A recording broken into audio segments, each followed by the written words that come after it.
રસ્વ બોલવાનું, દીર્ઘ હોય તો દીર્ઘ બોલવું. બધું આમ રાગડા તાણીને બોલે ને એ ખોટું કહેવાય. ભજન ગાઈએ ત્યારે રાગડા તાણવાના, શ્લોક બોલીએ તો શ્લોકની રીતે બોલવાનું. શ્રુતિ સ્મૃતિ પુરાણાના, એમાં તમે બધા સ્મૃતિ બોલે. સ્મૃતિમાં તે દીર્ઘ નથી, રસ્વ છે. શ્રુતિ સ્મૃતિ પુરાણાના બધા તમે આ જ રીતે બોલો. શ્રુતિ સ્મૃતિ પુરાણા, બે માત્ર નથી, એક જ માત્ર. અને પછી ખેંચવાની જરૂર નથી, આ શ્લોક બોલીએ છીએ આપણે. એટલે બધા તમે ભજન ગાતા હોય ને તેવી રીતે ગાઓ, એ યોગ્ય નથી. હું ગવડાવું. સદા શિવ સમારંભા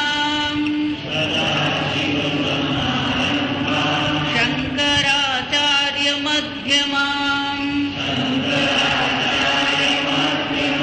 અસ્મદાચાર્ય પર્યંతం વંદે ગુરુ પરંપરામ. શ્રુતિ સ્મૃતિ પુરાણાનામ શ્રુતિ સ્મૃતિ પુરાણાનામ આલયં કરુણાલયં નમામિ ભગવત્પાદં શંકરં લોકશંકરં શંકરં શંકરાચાર્યં કેશવં બાદરાયણં સૂત્રભાષ્યકૃતૌ વંદે ભગવन्तौ પુનઃ પુનઃ ઈશ્વરો ગુરુરાત્મેતિ મૂર્તિભેદ વિભાગિને વ્યોમવદ્વ્યાપ્ત દેહાય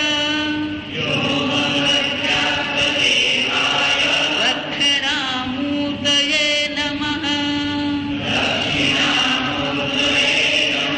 નિધયે સર્વવિદ્યાનાં વિશદે ભવરોગિણાં ગુરવે સર્વલોકાનાં દક્ષિણામૂર્તયે નમઃ. ઓમ નમઃ પ્રણવાર્તાય શુદ્ધ જ્ઞાનૈકમૂર્તયે નિર્મલાય પ્રશાંતાય દક્ષિણામૂર્તયે નમઃ.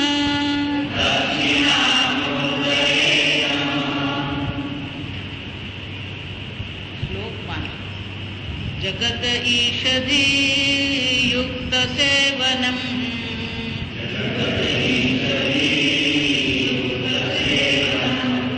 અષ્ટમૂર્તિભૃત દેવ પૂજનમ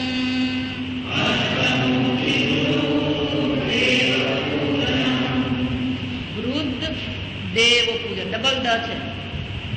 અષ્ટમૂર્તિભૃત દેવ પૂજનમ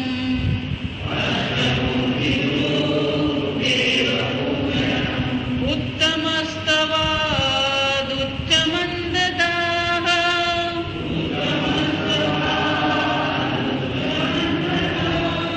ચિત્તજં જપ ધ્યાનમુત્તમં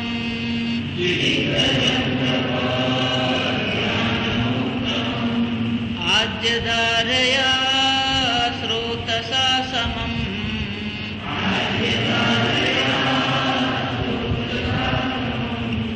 સરલચિંતनं વિરલતઃ પરમ.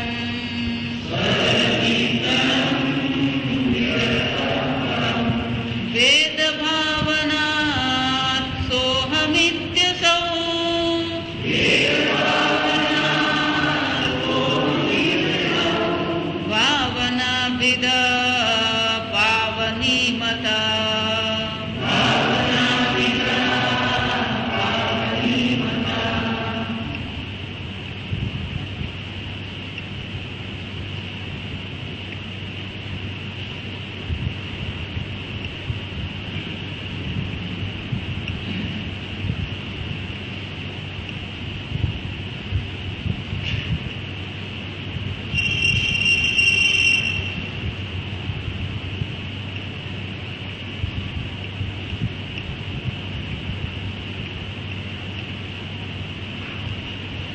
જગત ઈષધિ યુક્ત સેવન અષ્ટમૂર્તિભૂત દેવ પૂજન.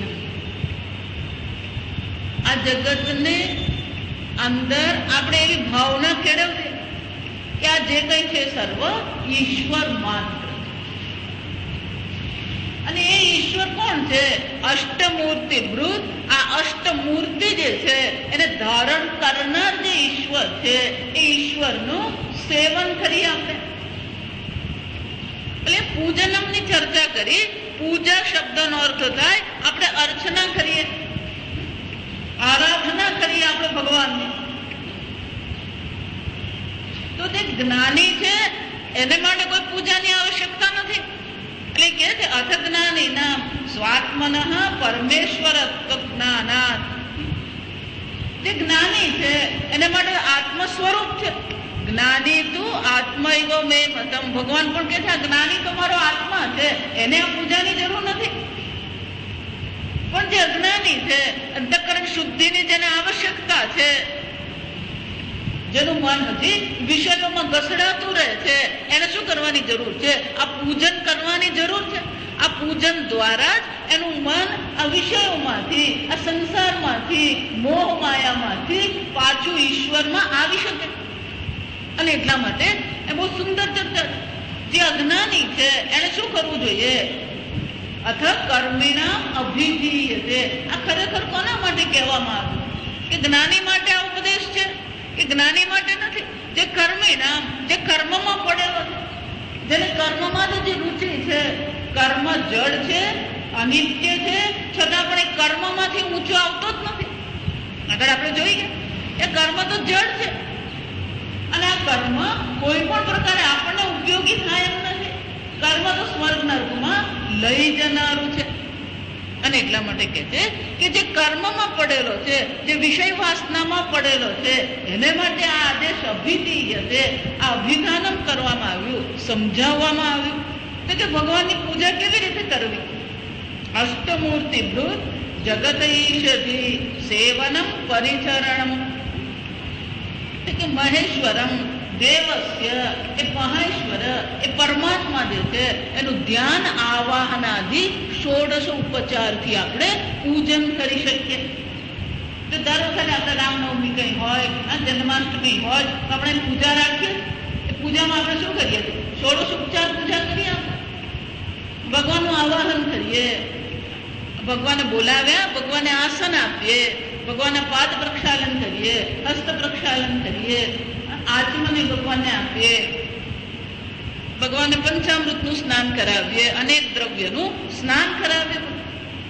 સ્નાન કરાવ્યા પછી ફરીથી આચમન આપીએ, પછી ભગવાનને આપણે વસ્ત્રદાન કરીએ. ઉપવીતમ અલંકારમ. આમ આ ભગવાનની જે 16 ઉપચાર પૂજા છે, આવાહનથી શરૂ કરીને છેલ્લે આપણે ક્ષમા પ્રાર્થના કરી. ખરેખર 16 ને 15, 25 જેવા થઈ જાય. અનેક પ્રકારની વિધિ છે. 16 ઉપચારથી પણ થાય, 32 ઉપચારથી થાય, 64 ઉપચાર પણ છે. જો આ વિચાર લગ્ન હોય ને તો રજિસ્ટર મેરેજ કરી નાખીએ અને મહારાજને કે મહારાજ અડધો કલાકમાં પતાવી દે તો મહારાજ અડધો કલાકમાં પતાવી દે. અને મહારાજને કે મહારાજ બધા મંત્ર સાથે કરવાનું છે તો 2.5 કલાકમાં કરે. ભગવાનની પંચોપચાર પૂજા ગ્રહસ્થ માટે શું છે? આ પંચોપચાર પૂજા. ધૂપ દીપ નૈવેદ્ય પૂજા કરીએ ભગવાન. રોજ ભગવાનને સ્નાન કરાવીએ, રોજને વસ્ત્ર આપણે આપીએ ભગવાનને, પુષ્પ અર્પણ કરીએ, ધૂપ કરીએ, દીપ કરીએ, નૈવેદ્ય કરીએ, આરતી કરીએ ભગવાનની. આ પંચોપચાર પૂજા. તો ભગવાનની પંચોપચાર પૂજા કરી શકીએ, 16 ઉપચાર પૂજા કરીએ. પણ આ પૂજા દ્વારા આપણે શું કરવાનું? એ ભાવના આપણે કેળવવાની. અને એટલે કે છે પચાર વિધાનેન પૂજા કરણમ પૂજનમ. અને આ જગતમાં આપણે પંચાયતન પૂજા, ગઈ વખતે આપણે જોયું કે શંકરાચાર્યજીએ પંચાયતન પૂજાની સ્થાપના કરી. આદિત્ય અંબિકા વિષ્ણુ ગણનાથમ મહેશ્વરમ પંચદેવાન સ્મરેન્દ્યમ પૂજયે પાપનાશનમ. રોજ આ 5 દેવતાઓની આપણે પૂજા કરીએ, એ પાપનો નાશ કરનાર બને. તો વિચાર,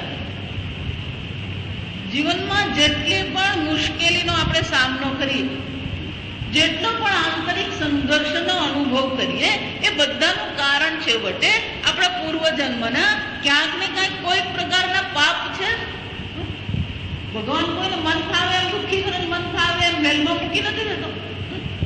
દરેક જીવના કર્મને અનુરૂપ એને આપે જ છે ફળ. અને જ્યાં સુધી આ બુદ્ધિમાં પાપ બુદ્ધિ છે, વિષય વાસના છે, ત્યાં સુધી ઈશ્વર ચિંતન યુક્ત સેવનમ, ઈશ્વરથી યુક્ત સેવનમ, ઈશ્વર બુદ્ધિથી આ જગતનું સેવન કરીએ, જગતમાં ઈશ્વર દ્રષ્ટિ કેળવીએ, એ શક્ય બનતું નથી. તો એને માટે શું કરવાનું છે? આ બુદ્ધિમાં રહેલા પાપનો નાશ કરવા માટે આ પંચાયતન પૂજા કરવાની. એટલું જ નહીં, પંચાયતન પૂજામાં ભગવાનની વ્યવસ્થા કેમ કરવી?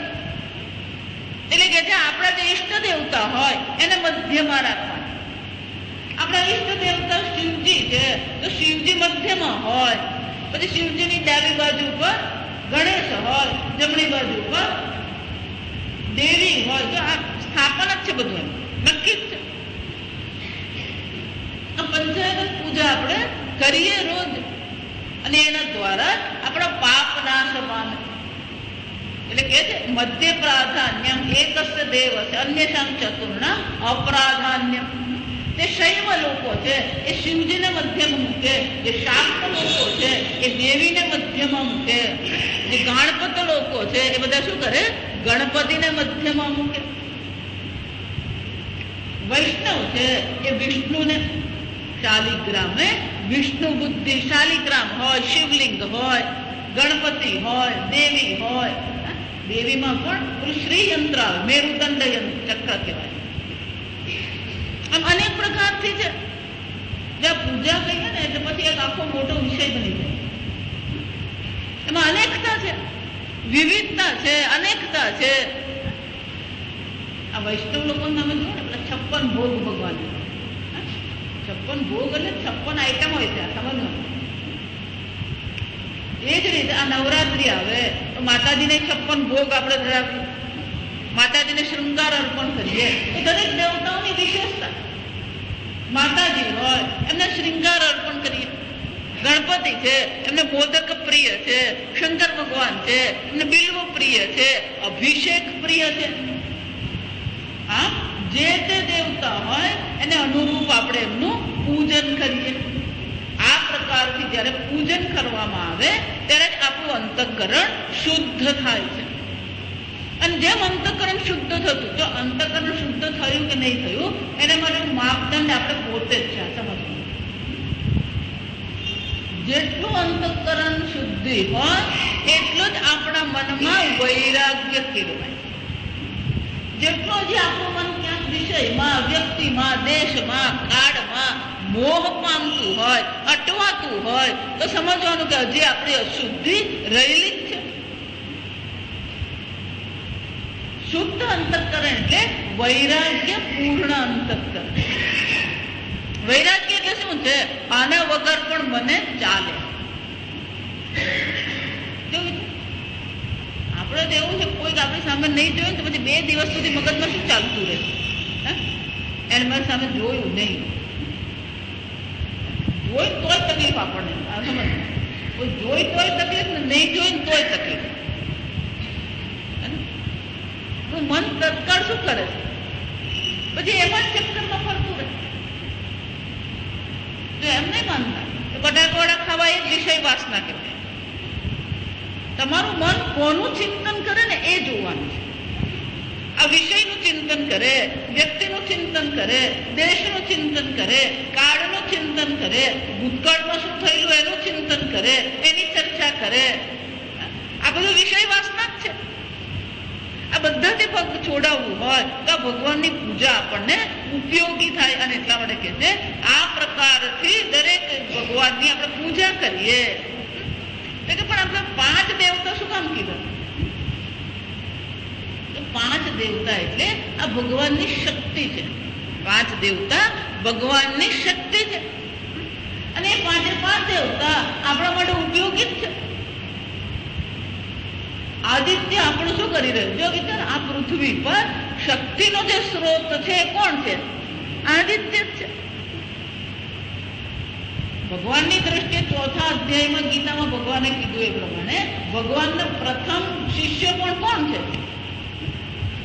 ઇમમ વિવસ્વતમ પ્રોક્તમ. અર્જુન, આ જ્ઞાન સૌ પ્રથમ કોને આપ્યું? આ વિવસ્વાન સૂર્યને આપ્યું.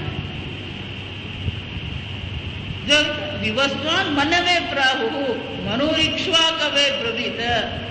આ સૂર્યવંશ છે. જો રામજી સૂર્યવંશમાં, સમજો, રામનવમી ગઈ,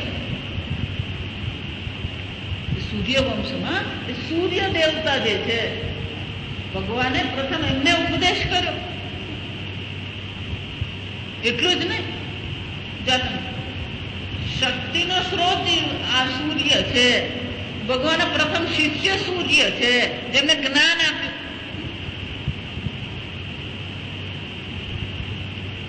બુદ્ધિની તેજસ્વીતા પણ કોણ છે? આ સૂર્ય છે. અને વિચાર, તમે ગમે એટલા વાગે ઉઠો ને ગમે એટલા વાગે સુઈ જાઓ, સૂર્ય એના સમયે સૂર્યોદય પામે છે કે નથી પામે? એના સમયે સૂર્યાસ્ત થાય છે કે નથી થતું? એનો અર્થ ને શ્રેષ્ઠ કર્મયોગી પણ કોણ છે? પ્રત્યક્ષ અને શ્રેષ્ઠ. સૂર્યને પ્રત્યક્ષ દેવતા કહેવાય. સૂર્યને શું કહેવાય? પ્રત્યક્ષ દેવતા. ઇન્દ્રને અગ્નિ વાયુને તો જોયા નથી, પણ સૂર્ય તો શું છે? પ્રત્યક્ષ દેવતા. કર્મયોગી છે, શ્રેષ્ઠ કર્મયોગી સૂર્ય છે. એટલે કર્મયોગ જોઈએ, જ્ઞાન જોઈએ, બુદ્ધિની તેજસ્વીતા જોઈએ, શક્તિની દ્રષ્ટિએ વિચારીએ, સર્વ પ્રકારે વિચારીએ તો સૂર્ય દેવતાની ઉપાસના અવશ્ય કરવી જોઈએ. સૂર્ય ભગવાનનો વિચાર કરીએ તો જેમ ગણપતિને મોદક પ્રિય છે, શિવજીને બિલ્વ પ્રિય છે, વિષ્ણુને તુલસી પ્રિય છે, એ જે સૂર્યને શું પ્રિય છે? નમસ્કાર પ્રિય વાન. જ્યાં સવારે આપણે બારી પાસે આવ્યા, સૂર્ય દેવતાના દર્શન થયા તો શું કરવાનું હોય? બે હાથ જોડી જો સૂર્યને અર્ઘ્ય ચડાવો, લાલ પુષ્પ ચડાવો. સૂર્યદેવ આ બધું રોજનું છે. જો સમજો, રોજ સૂર્ય ભગવાનને અર્ઘ્ય ધરાવે. એ સૂર્ય ભગવાનની શક્તિ, એ સૂર્ય ભગવાનનો કર્મયોગ, એ સૂર્ય ભગવાનનું જ્ઞાન આપણને પ્રાપ્ત થાય. આ ભગવાનની જે શક્તિ છે એને અંબિકા કહેવામાં આવે. ભગવાનની શક્તિ ત્રણ છે. ક્રિયા શક્તિ છે, ઈચ્છા શક્તિ છે, જ્ઞાન શક્તિ છે. આમ એ અંબિકાની પણ આપણે પૂજા કરીએ, આપણામાં પણ એ ક્રિયા શક્તિ આવે. આજે આપણે બધાને ખરેખર ક્રિયા શક્તિની જ જરૂર છે. કેમ? આજે કળિયુગ તમે જુઓ, કળિયુગમાં પ્રમાદ એક બહુ સ્વાભાવિક વસ્તુ થઈ ગઈ. એટલે થોડું કબીર કેવું પડ્યું, કલ કરે સો આજ કર, આજ કરે સો અબ. થાય છે હવે તું રવા દે. પુસ્તક પણ લાવે તો પુસ્તક ને પણ શું કરીએ આપણે? કાલે વાંચીશ, કાલે વાંચીશ, કાલે વાંચીશ. અને એ વંચાય ને એ પહેલા બીજું પુસ્તક પાછું આવી જાય. અને પ્રમાદ કહેવાય. કોઈ પણ વસ્તુને પાછળ ઠેલવી, કરવું નહીં અને એને પાછળ ઠેલવતા એને પ્રમાદ કહેવાનું. એટલા માટે માતાજીને આપણે પ્રાર્થના કરીએ, મારામાં ક્રિયા શક્તિ આવે, કર્મ હું કરું. ક્રિયા શક્તિ, ઈચ્છા શક્તિ. ઈચ્છા પણ હોવી જોઈએ આપણા. ઈચ્છા ખરાબ વસ્તુ નથી, પણ એ જ ઈચ્છા જયારે આપણે મોહ માયામાં પડે, એ જ ઈચ્છા જયારે આપણે ધર્મનું ઉલ્લંઘન કરાવે તો એ ઈચ્છા શક્તિ નકામી. એટલે ભગવાન કહે છે ધર્મ અવિરુદ્ધ કામ અસ્મિ. કામ એટલે ઈચ્છા. અર્જુન, હું ઈચ્છા છું, પણ કઈ ઈચ્છા છે? ધર્મ અવિરુદ્ધ. જે ધર્મથી વિરુદ્ધ નથી એ ઈચ્છા હું છું. અને ઈચ્છા શક્તિ જ્ઞાન શક્તિ, સરસ્વતી શક્તિ. આ ભગવાનની શક્તિનું પણ આપણે આવાહન કરીએ. વિષ્ણુ ભગવાન કોણ છે? પાલન પોષણ કરનાર. વિષ્ણુ ભગવાન એટલે આપણું સર્વનું પાલન પોષણ કરનાર કોણ છે? પરમાત્મા છે, વિષ્ણુ ભગવાન છે. વિષ્ણુ ભગવાનને શું પ્રિય? શૃંગાર પ્રિય વિષ્ણુ. જો તમે શંકર ભગવાનને તમે ક્યાંય જાઓ ને મંદિરમાં, તો પેલો અભિષેક થતો હોય, કાળા તલ ધરાવેલા હોય. વિષ્ણુ ભગવાનના મંદિરમાં જાઓ તો શું છે? બની થઈને જ બેઠા હોય. શૃંગાર પ્રિય. કેમ? લક્ષ્મી પત્ની છે. આ સમજ, પત્નીને અનુરૂપ પછી વેશ તો ધારણ કરવો પડે ને ભગવાન. શંકર ભગવાન તો પહેરી તો ઠીક છે, નહીં પહેર દિગંબર. શું કહેવાય? દિગંબર. દરેક દેવતા જો એટલે તમે આ વૈષ્ણવ મંદિરોમાં જાઓ ત્યાં તમે જુઓ તો ભગવાનને શું છે? જાત જાતના શૃંગાર હોય, જાત જાતના પુષ્પ હોય, હાર હોય, પછી પેલો હિંડોળ, જાત જાતના શૃંગાર. વિષ્ણુ ભગવાનની પૂજા. ગણપતિ ભગવાનને શું છે? દુર્વા ચડાવીએ, લાલ પુષ્પ ચડાવીએ, મોદક આપીએ. ગણપતિને કેળાય ભાવે. જો સમજ, કદલી પ્રિય. કદલી એટલે કેળા. આમ દરેક દેવતાઓની આપણે પૂજા કરતા. કારણ કે ગણપતિ એટલે કોણ છે? વિઘ્નનો નાશ કરનાર. ગણપતિ કોણ છે? સર્વ પ્રકારના વિઘ્નોનો નાશ કરનાર. આપણે કર્મ તો કરવું હોય, કર્મ શરૂ કરીએ પણ એટલા વિઘ્ન આવે. કઈ પણ કરીએ આપણે તો ઘણી વાર એવું થાય, તો બેસીને ટીવી જોઈએ તો જોયા કરીએ, એમાં કઈ વાંધો નહીં, એમાં કઈ વિઘ્ન નહીં આવે. પણ આમ ગીતા ખોલીને જ બેસીએ એટલે ફોન આવે. જો હું હમણાં આવું, તમને જરાક મળી જાવ અડધો કલાક. 3 કલાક ટીવી જોયું ત્યારે કોઈનો ફોન નહીં આવે. જો સમજો. અને જ્યાં ગીતા ખોલીને બેઠા શું થવાનું? શ્રેયાંશે બહુ વિજ્ઞાની. અને શું કહેવાય? આ શ્રેયના માર્ગ પર ચાલવાનો પ્રયત્ન કરીએ, પરમાત્માના માર્ગ પર ચાલવાનો પ્રયત્ન કરીએ ત્યારે વિઘ્ન આવવાના. આ બધો માયાનો ખેલ છે. આ સમજવા એટલે આપણે ગણપતિ દાદાને પ્રાર્થના કરવી પડે. આ વિઘ્ન નહીં આવે. અમે શ્રેયના માર્ગ પર, પરમાત્માના માર્ગ પર ચાલતા રહીએ. જે પણ કંઈ વિઘ્નકારી હોય, બાહ્ય હોય, આંતરિક હોય, જો આપણી ઈચ્છાઓ પણ છે. આમ આપણા મનમાં કઈ થતું નહીં હોય. જો વિચાર, માળા કરવા બેસીએ ને ત્યારે જ મનમાં આવે કાલે તો હું તિથલ જઈ જાઉં. જો 2 કલાક બેઠો ત્યારે તિથલનો વિચાર નહીં આવે. માળા કરવા બેઠો ત્યારે શાનો વિચાર આવે? અને શું કહેવાય? આંતરિક વિઘ્ન. બાહ્ય વિઘ્ન તો હોય પણ આપણા આંતરિક વિઘ્ન એટલા જ છે. પૂજા કરવા બેસીએ તો પૂજા કરવા બેસે ને ત્યારે યાદ આવે, 12 વાગે તો પેલા જમવા આવવાના. પૂજા કરવા બેસે ત્યારે યાદ આવે. આ ભાઈઓને તો જાત જાતનું ચાલશે. પેલું બેંકમાં જવાનું હોય, ચેક પાસ કરાવવાનું હોય, આમ જાત જાતનું આવે. અને શું કહેવાય? આંતરિક વિઘ્ન. બાહ્ય વિઘ્ન તો હોય પણ આંતરિક વિઘ્નો પણ આવે. અને એટલા માટે આ ગણપતિ દાદાની પણ આપણે પૂજા કરીએ, વિઘ્ન હરતા કરીએ. પણ એક વસ્તુ સમજવા, એમ ભગવાને કીધું કે ઈચ્છા હું છું પણ ધર્મ અવિરુદ્ધ ઈચ્છા હું. આ ગણપતિ દાદા એમ માનવાનું નહીં. વિઘ્ન કરતા પણ ગણપતિ છે.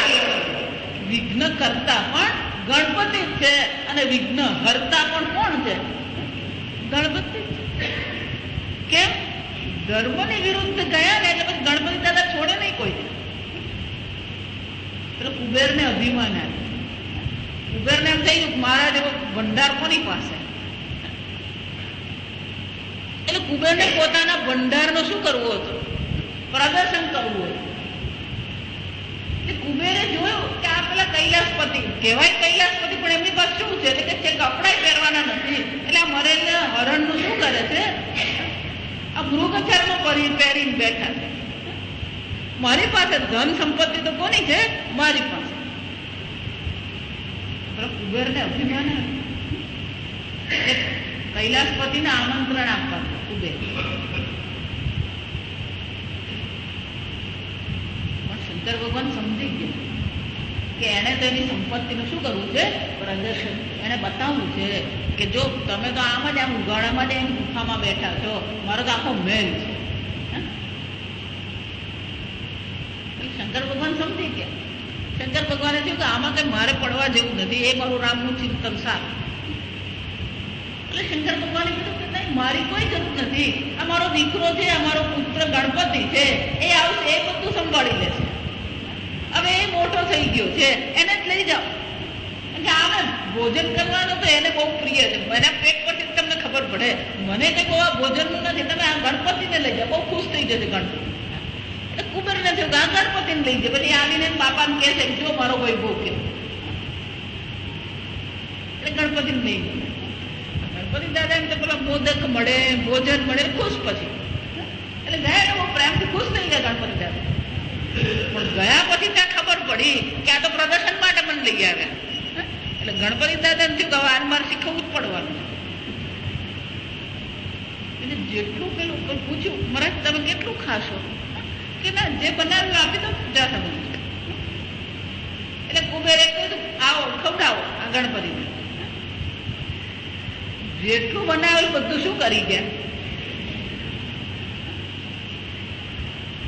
પછી ઓડકાર ખાઈને કે પણ હજી થોડુંક પેટ ખાલી છે. કુબેરનો આખો ભંડાર શું થઈ ગયો? સફળ. અને વિઘ્ન કરતા કહેવાય. શું કહેવાય? અભિમાન કરીએ તો પછી શું કરે? એ વિઘ્ન કરી આપે આપણને. કુબેરે વિચાર કરે કે કરવું શું? અનાજનો ભંડાર પૂરો થઈ ગયો. એટલે બિચારા રસોઈયા થાકી ગયા. તો કે હજી તો મને ભૂખ લાગી છે, હવે હું શું ખાઉં? એટલે ઉંદરે સાથે કહ્યું, જો આ સમજ. એટલે ઉંદર પછી પેલું તપેલું લાવી આપે, પછી થાળી લાવી આપે, પછી જે હતું દેખાય બધું શું કરતા ગયા? બધું ખાતા. એટલે કુબેરને થયું કે આ તો આખો મારો મહેનત ખાઈ જવાનો. હું તો એને ભોજન માટે લઈ જાય, પણ શું છે?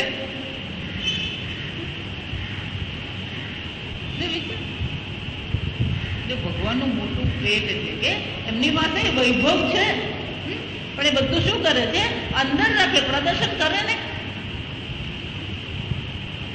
આપણે તો 5 પૈસા વધારે આવી ગયા તો પછી લોકોને ખબર પડવી જોઈએ મારી પાસે આટલા આવ્યા.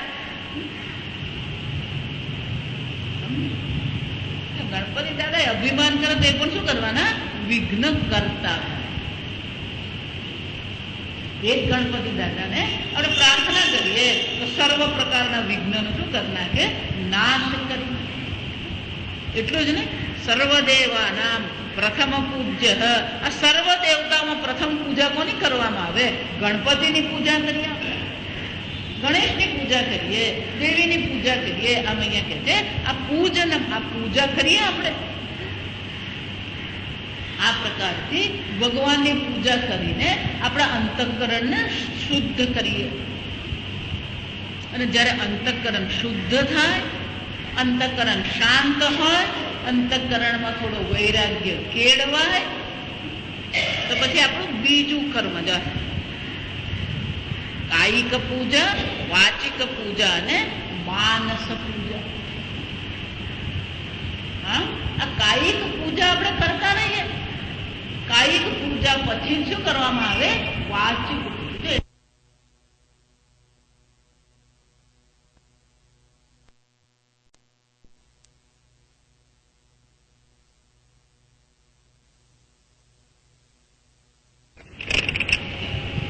ભગવાનની પંચોપચાર પૂજા કર્યા પછી આપણે શું કરી શકીએ? આ વાચિક ભગવાનનો પાઠ કરીએ. એટલે એ ઘડી બહુ સુંદર કે છે, ઉત્તમસ્તવાદ ઉચ્ચમંદત ચિત્તજમ જપ ધ્યાન ઉત્તમ. આ છઠ્ઠા શ્લોકમાં શું કહે છે? આ વાચિક કર્મ. અહીંયા વાચિક કર્મ ફક્ત જપ બતાવે છે. આ સમજ. ખરેખર તો વાચિક કર્મ પણ 3 પ્રકારથી. વાચિક કર્મ શું છે? 3 પ્રકાર. સુંદરકાંડ છે, તુલસી રામાયણ છે, આ બધાનો આપણે પાઠ કરીએ અને પારાયણ, એને શું કહેવામાં આવે? પારાયણ. બધા સ્તોત્રનો પાઠ કરીએ અને પારાયણ. પછી વેદમાં રુદ્ર છે, પુરુષ સુક્ત છે, શ્રી રુદ્રમ છે, શ્રી સુક્ત છે, દુર્ગા સુક્ત છે. આ વેદનો જે કરે ને વેદનો પાઠ કહેવાય. અને પછી છેલ્લું છે આ જપ. જપ, વેદનો પાઠ અને પારાયણ. આ પારાયણમાં કીર્તન પણ આવી જાય. જો ઘણી વાર આપણે મહાશિવરાત્રી હોય ત્યારે શું કરે કે સવારે 6 થી સાંજે 6 અખંડ કીર્તન, ઓમ નમઃ શિવાયનું શું કરવામાં આવે? અખંડ કીર્તન કરવામાં આવે. તે પણ શું છે? વાચિક કર્મ જ છે. વાચિક કર્મ દ્વારા પણ આપણે અંતઃકરણની શુદ્ધિ કરવાની.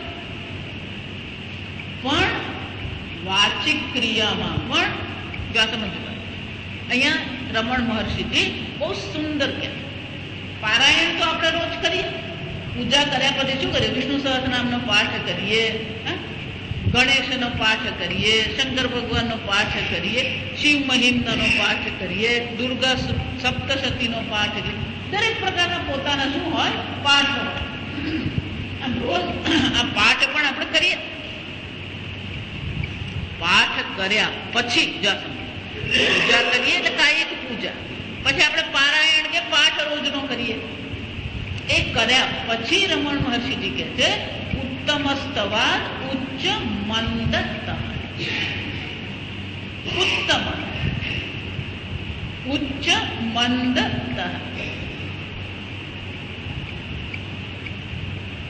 પહેલું આપણે કરીએ એ બોલીને કરીએ. બોલીને કરીએ એટલે કે આપણો જે મંત્ર હોય એને બોલીએ આપણે.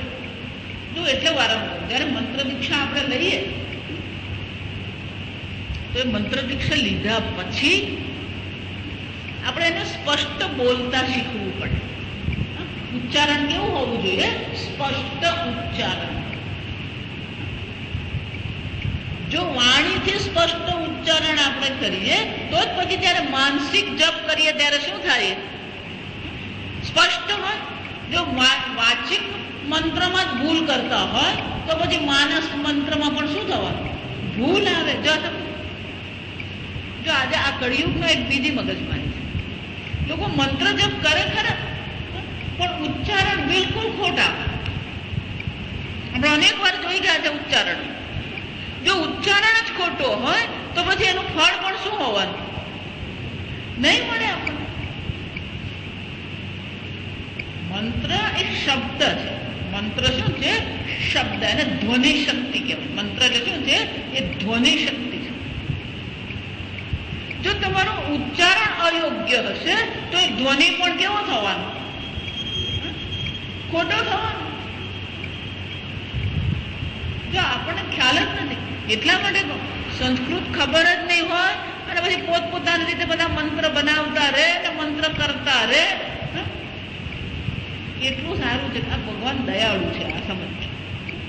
તમે ગમે તેવી ભાવનાથી ગમે તેવું બોલતા ને પેલું આપણે ગયે વખતે જોયું પેલું અઘમોચન, અઘમોચન માંથી પેલો ગમોચનમાં આવી ગયો.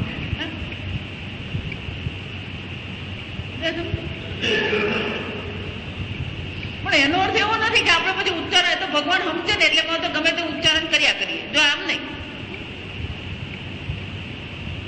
એનો અર્થનો શું થઈ જાય? અનર્થ થાય. જો આ રસ્વ દીર્ઘ છે ને, આ દીન એમ કહીએ ને તો દીમાં પેલો આગળ હોય એને રસ્વ કહેવાય. તો એ દીન એટલે રસ્વ દીન એમ કહીએ ને એટલે દિવસ કહેવાય. પણ પાછળ જો પેલો દીર્ઘ કરીએ દીન તે કોને કહેવાય? ગરીબ ને કહેવાય. સમજો. આપણે શું બોલીએ એના પર ધ્યાન રાખવું પડે. રસ્વ દીર્ઘ આપણે બધું જ ચાલ્યા કરે. ઇન્દ્રની કથા છે વેદમાં. આ ઇન્દ્રની કથા કે એને ખાલી નાનો વસ્તુ ઉચ્ચારણમાં ભૂલ કર્યો. જો રીતે ઇન્દ્રનો પેલો શત્રુ હતો અને ઇન્દ્રને મારી નાખવો એટલે એને શું કર્યું? શત્રુ યજ્ઞ કર્યો. અને યજ્ઞમાં એને શું કરવાનું હતું? શત્રુની આહુતિ આપવાની. જો આ પહેલાના યજ્ઞ બધા હતા ને, બધા હિંસાત્મક યજ્ઞ આપણા વેદમાં છે. આ સમજવું. એટલે બહુ કોઈની સાથે કોઈ ચર્ચામાં પડવાનું નહીં, કારણ કે આ વેદમાં અનેક પ્રકારના હિંસાત્મક યજ્ઞ. પરીક્ષિતને જયારે તક્ષક નાગે ડંખ માર્યો તો એના પુત્ર જન્મ જે સર્પ યજ્ઞ કરેલો. એ સર્પ યજ્ઞમાં શું કરવામાં આવતું હતું? બધા સર્પોની આહુતિ આપવામાં આવતી. અશ્વમેધ યજ્ઞ એટલે અશ્વની આહુતિ છે. અશ્વમેધ એટલે આહુતિ છે. સમજો. તો પેલો ઇન્દ્રનો શત્રુ હતો, રાક્ષસ હતો, અને ઇન્દ્રનો શું કરવો હતો? નાશ કરવા માટે યજ્ઞ કર્યો. તેને બોલવાનું શું હતું કે ઇન્દ્ર જે મારો શત્રુ છે એની હું આહુતિ આપું. બધા પ્રકારના અનેક પ્રકારના કર્મ કર્યા પછી છેલ્લી આહુતિ કોની હતી? આ ઇન્દ્રની. જાહેર તે આહુતિ બોલવા માટે એને પેલો સમાસ બોલવાનો. પેલો રામેશ્વર એમ કહીએ તો રામેશ્વરના 3 અર્થ થઈ શકે. જો વિચારી, જે રામ પણ છે અને જે ઈશ્વર છે એને રામેશ્વર છે. તો ત્યાં અર્થ શિવજી થશે કે વિષ્ણુ થશે? જે રામ પણ છે અને જે ઈશ્વર છે એ રામેશ્વર છે. તો અર્થ શું થયો? વિષ્ણુ ભગવાન થયો. રામસ્ય ઈશ્વર. રામના જે ઈશ્વર છે તો એ કોણ થવાના? શિવજી છે.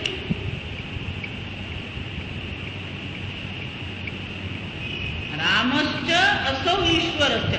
એ રામ પણ છે, એ ઈશ્વર એટલે શિવજી પણ છે. તો એ અર્થ શું થવાનો? બંને જ થવાનું.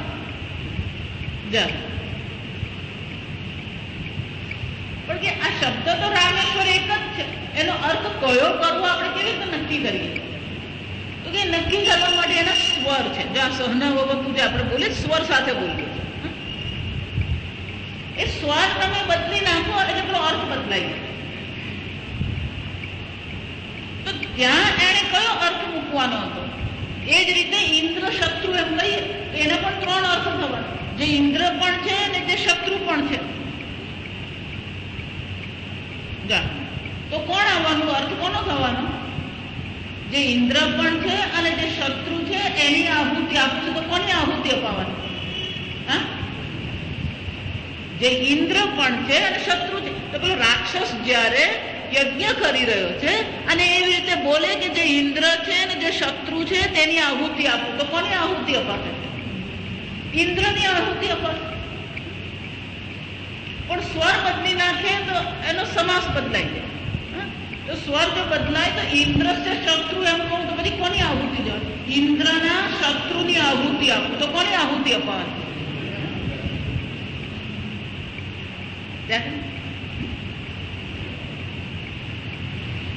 એનો ઉચ્ચારણમાં ભૂલ કરી એટલે બ્રાહ્મણોએ કીધું કે હવે આ મંત્ર બોલો ને આહુતિ આપો. તો એને આહુતિ આપતી વખતે ઉચ્ચારણ જે કર્યું, ઉચ્ચારણમાં ભૂલ કરી દીધી. એને ઉચ્ચારણ એ પ્રકારે કરવાનું કે જેનો અર્થ થાય કે જે ઇન્દ્ર છે અને જે શત્રુ છે એની આહુતિ આપો. એની બદલે પેલો અર્થ બદલાઈ ગયો. શાનો અર્થ થઈ ગયો? ઇન્દ્રના શત્રુની આહુતિ આપી છે. તો કોની આહુતિ અપાઈ ગઈ?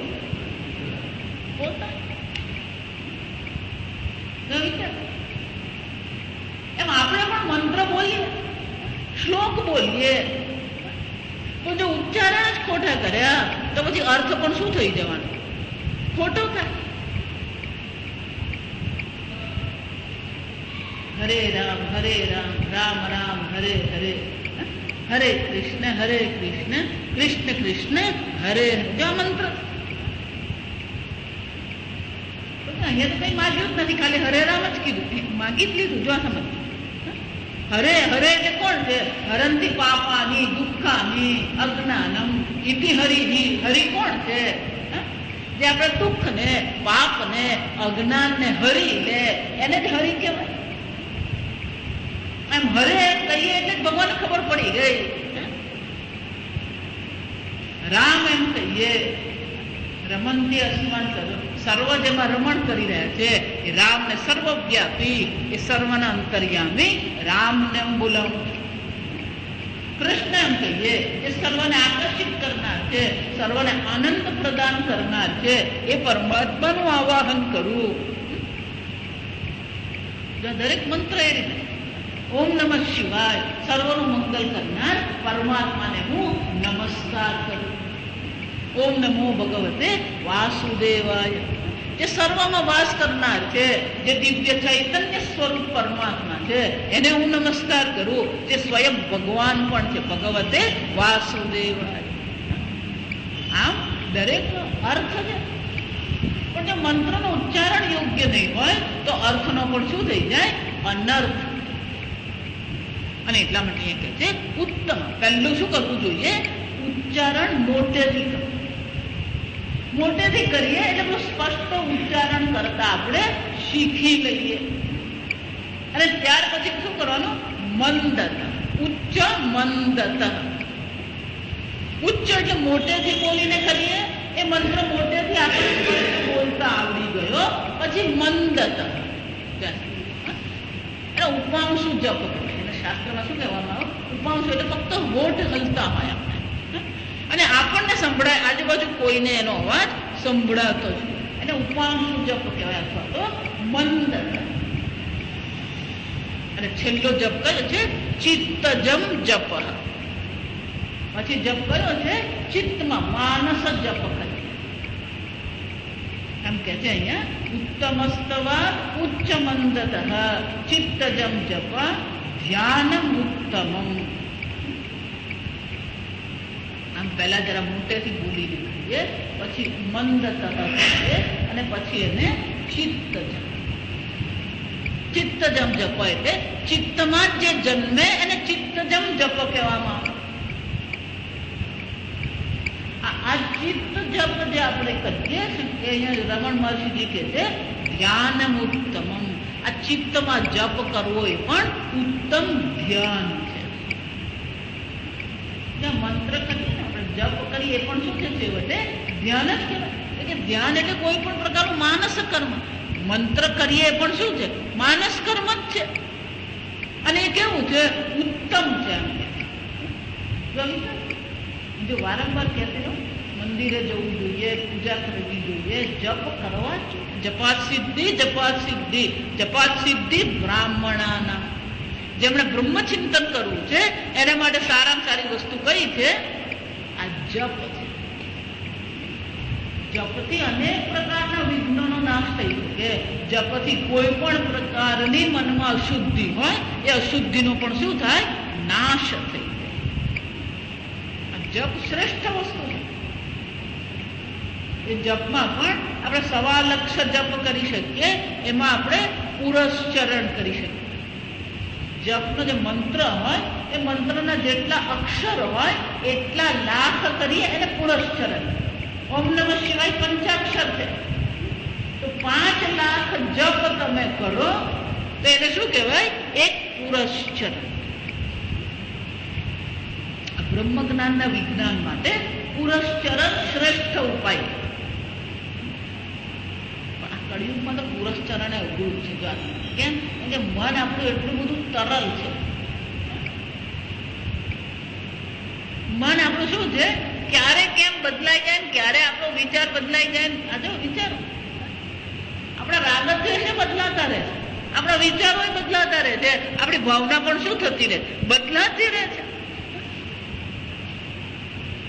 સમજ? પુરસ્ચરણ ખરેખર શ્રેષ્ઠ વસ્તુ છે. જો આ ગાયત્રી પુરસ્ચરણ એને કેટલા કરવા પડે? 24 અક્ષરોનો મંત્ર છે. કેટલા લાખ કરવા પડે? 24 લાખ. ઓછામાં ઓછા 3 વર્ષ થાય. આ વિચાર. નિયમિત 3 વર્ષ સુધી તમે રોજ સવાર 11 માળા 12 માળા કરો ત્યારે તમારો પત્તો લાગે. ઓમ નમો ભગવતે વાસુદેવ 12 મંત્ર. કેટલા છે? 12.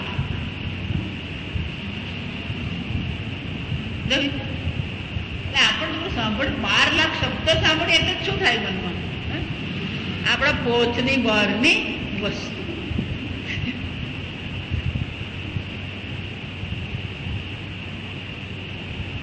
કાળનો નિર્ણય નહીં કરીએ ને તો 5 ની બહારની વસ્તુ નથી. આ સમજો. નિયમથી કરતા જો વિચાર 12 લાખ એમ કહીએ, એમાં પેલા 2 મીંડા 1 માળા કરીએ ને એટલે 100 જપ થાય, એટલે 12,000 માળા કરવી પડે.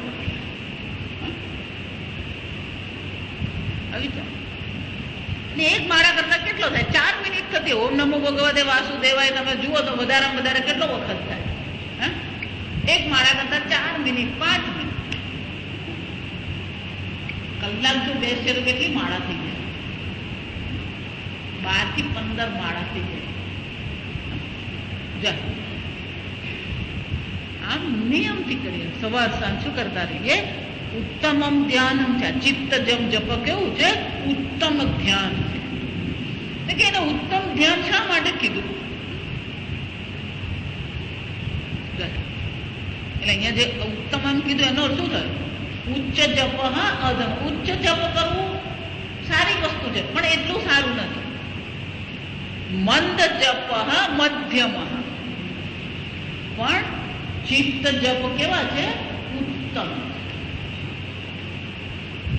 કેમ?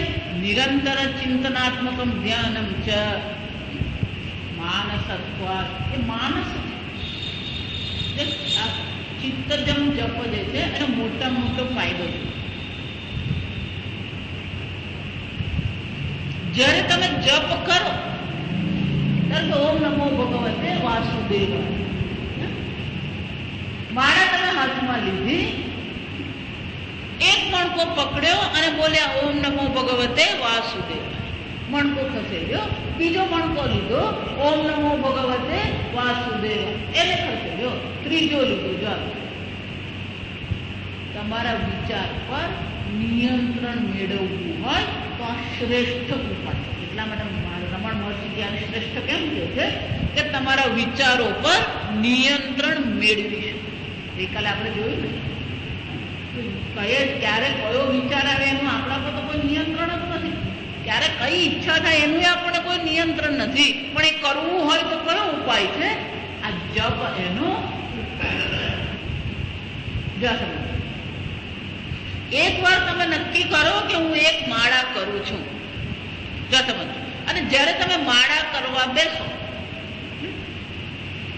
તો ચિત્ત જપ છે જપ, તો વિચાર કયો આવશે? ઓમ નમો ભગવતે વાસુદેવાય. આ વિચાર થયો.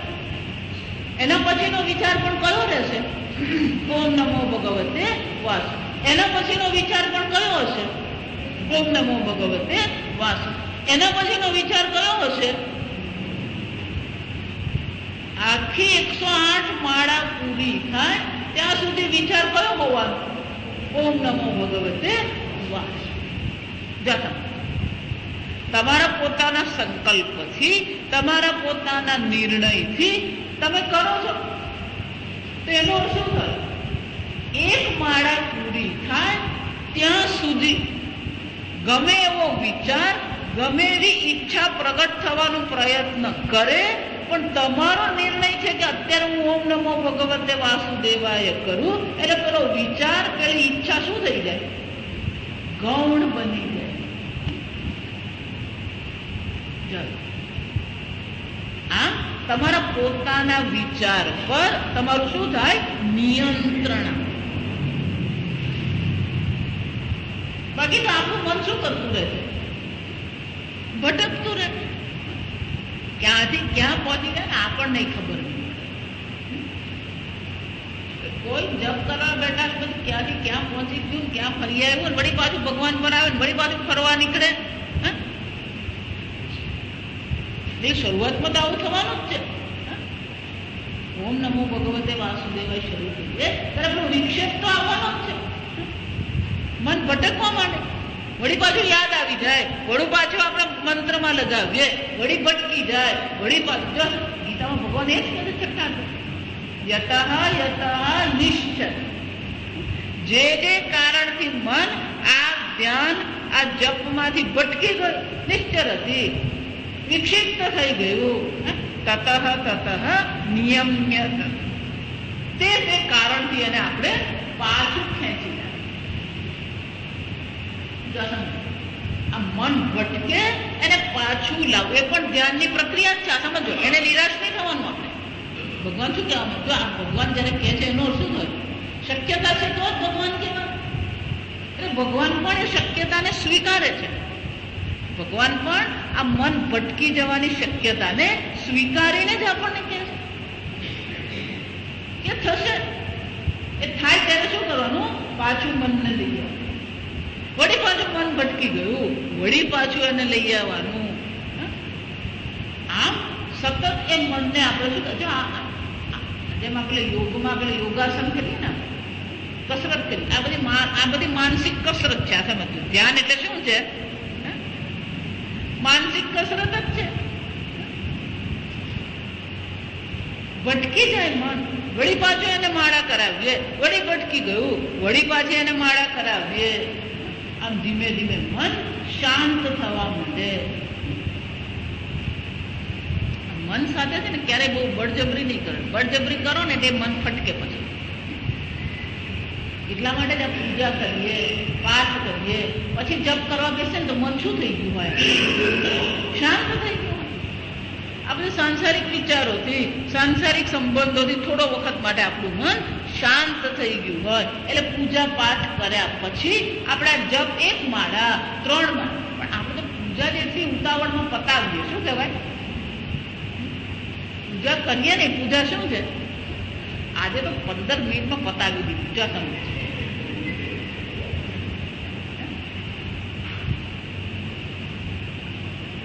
પૂજા શાંતિથી નહીં કરતો હોય, પણ જપ શાંતિથી કરવાનો હોય ને. એવું જરૂર નથી કે હાથમાં માળા લેવા દીધા. પૂજા કરી, પાઠ કર્યો, આંખ મીચીને બેસી જાઓ અને ભગવાનના નામનું શું કરતા રહો? રટણ કરતા રહો. નિષ્કામ ભાવથી જો આપણે કર્મ કરવાનું હોય તો ગમે એટલી માળા કરીએ, ગમે એટલે એને ગણવાનું કામ ભગવાનને સોંપવાનું. આપણે તો શું છે, 5 મિનિટ માટે, 10 મિનિટ માટે, 15 મિનિટ માટે શું કરીએ? આ બસ જપ કરતા રહીએ. ભગવાને કહી દઉં ને, ગણવાનું કામ તારું. સકામ કર્મ હોય ને તો બધી ગણતરી કરવી પડે આપણે, પણ નિષ્કામ ભાવથી આપણે તો કર્મ કરીએ. અંતઃકરણ શુદ્ધિ માટે આપણે કરીએ. કાયેન વાચા મનસા કેવલૈરિન્દ્રિયૈરપી યોગિનઃ કર્મ કુર્વન્તિ. આ યોગીઓ કર્મ કરે છે, ઇન્દ્રિયથી કરે, વાચાથી કરે, મનથી કરે. પણ શાના માટે કરે છે? સંગમ ત્યક્ત્વા આત્મશુદ્ધયે, આસક્તિનો ત્યાગ કરીને આત્મશુદ્ધિ માટે કરી રહ્યો છે. એટલે ગણતરી બહુ મહત્વ નહીં આપવાનું. આટલી માળા કરી, પેલી માળા કરી. 15 મિનિટ એટલે રોજ 15 મિનિટ શું કરો? જો આ માળા આલંબન કહેવાય. માળાને શું કહેવામાં આવે? આલંબન કહેવાય. પેલી માળા કરતા હોય ને એટલે પેલું ભટકી ગયેલું મને પેલું માળાને લીધે પાછું આવી શકે. તો માળા હાથમાં નહીં તો ઘણી વાર શું થાય? પેલું 15 મિનિટ સુધી ભટક્યા જ કરે. શાલિગ્રામ કહીએ, મેરુદંડ કહીએ, શિવલિંગ કહીએ, આ બધા આલંબન કહેવાય. આ બધા શું કહેવાય? આલંબન. એ જ રીતે આ માળા પણ શું છે? આલંબન. પ્રારંભમાં માળાની જરૂર પડે, પણ એક વાર મનને મંત્ર જપમાં આનંદ આવવા માંડે તો પછી માળાની જરૂર નથી. આમ નીચીને બેસી જાઓ અને જપ શું કરવાનું? કરતા. મન જરાક ભટકી ગયું, વળી પાછું મનને લઈ આવો. આમ અહીંયા કે છે ચિત્તજમ જપ ધ્યાનમુક્તમ. આ ચિત્તથી જન્મેલા જે જપ છે એ કેવા છે? શ્રેષ્ઠ છે. એ આપણને અંતઃકરણ શુદ્ધિ આપનારા. પણ મંત્ર ક્યારે આપણે ઉપયોગી થાય?